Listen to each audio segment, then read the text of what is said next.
want some sauce? Scene 1, Apple, take 1. So we're going to be smoking a little bit today, and we're going to be doing it in just a regular grill. It's not as ideal as using a standard smoker, but it can be done.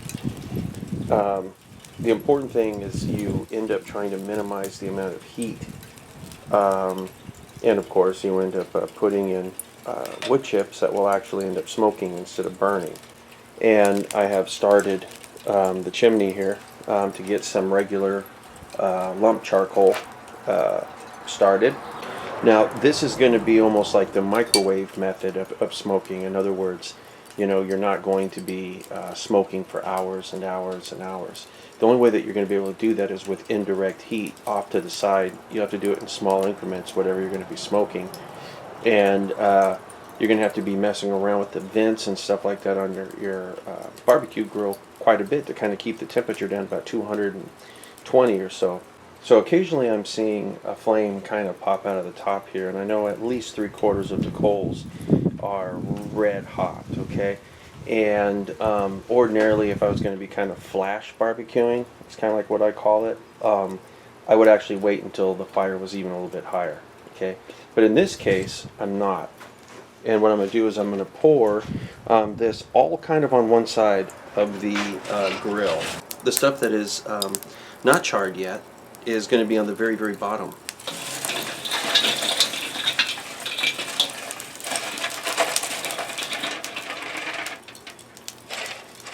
So with everything on one side, first thing I'm going to do is any type of what I call flash grilling I'm going to do first on that one side.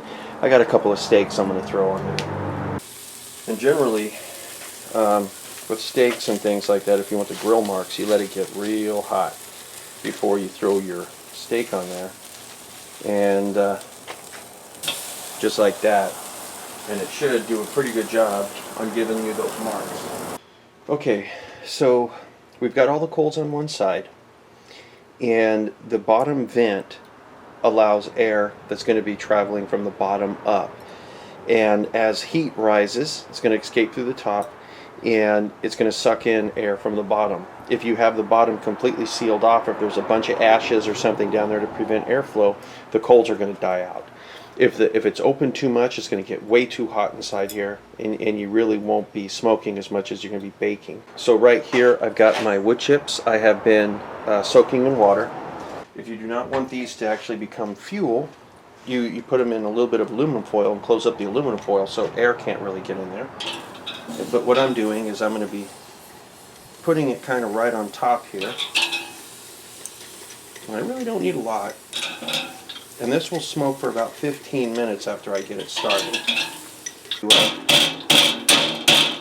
There we go. Get the rest of that down there.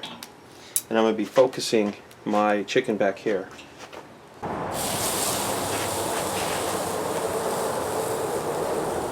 Once again, this is at room temperature.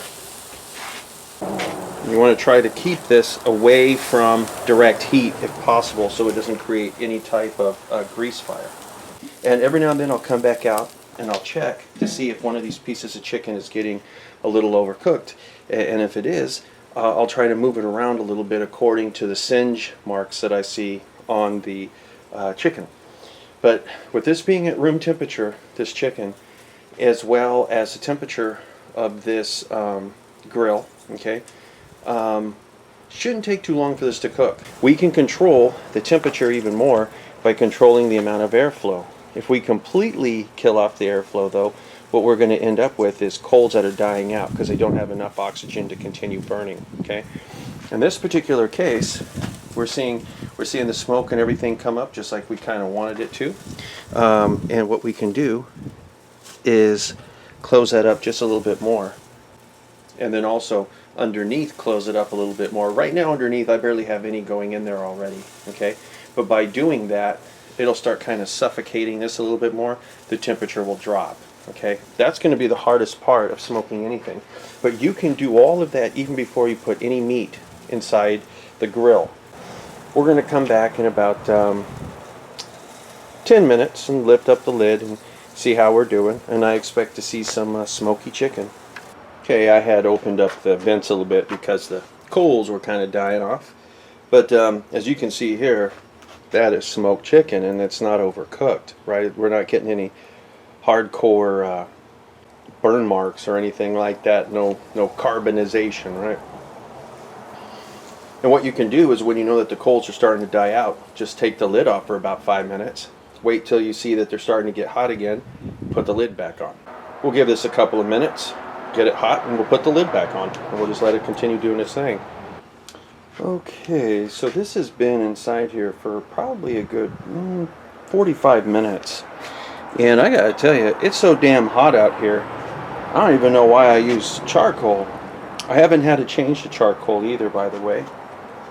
But as you can see, looking pretty good. I've got my instant read thermometer here, and we're looking for an internal temperature about 165. Okay, and we're going to put this in the thickest part here. And I'm getting about 160, 159. Okay, and this, when I pull this out, man, there's going to be so much juice in here. And the juice begins to drip. Okay, now that one is pretty close to the coals. It's also the largest one. This is 164, 165. Okay, so now these are done. Okay, all of this is done. This one is so close, we got carryover temperature. It's going to get close enough to that 165. We can call it good. Now, let's see, how bad did we burn anything? Look at all those juices. Barely anything on the bottom. Barely anything on the bottom. There you go, guys. It smells like smoked chicken in here. So if you want to get that smoked chicken flavor, you don't have the time, you don't have the smoker, you know, you want to put something out on the grill, get that grill flavor, but at the same time not burn it, right? You can pretty much do what I did there. But it really is important, okay, it's really important that you do not put cold chicken out there. Make sure it's at least room temperature. My stuff was setting out for a few hours before I put it out there. Okay, I got it to room temperature. You also want to make sure that the internal temperature of the largest piece is 165. Okay, if it's close to 165, being like 161 or something like that, you're good, because after you take it off the fire, there's going to be carryover temperature, right? Carryover heat is going to go through. The longer you let this stuff set out there, the higher the temperature is going to be, but the drier it's going to be. And also, you don't want to cut into this when it first comes out. Give it about 5 minutes and then cut into it, and you're going to have a very juicy, smoky piece of chicken. But anyway, guys, that is that. And until next time, I'll talk to you later.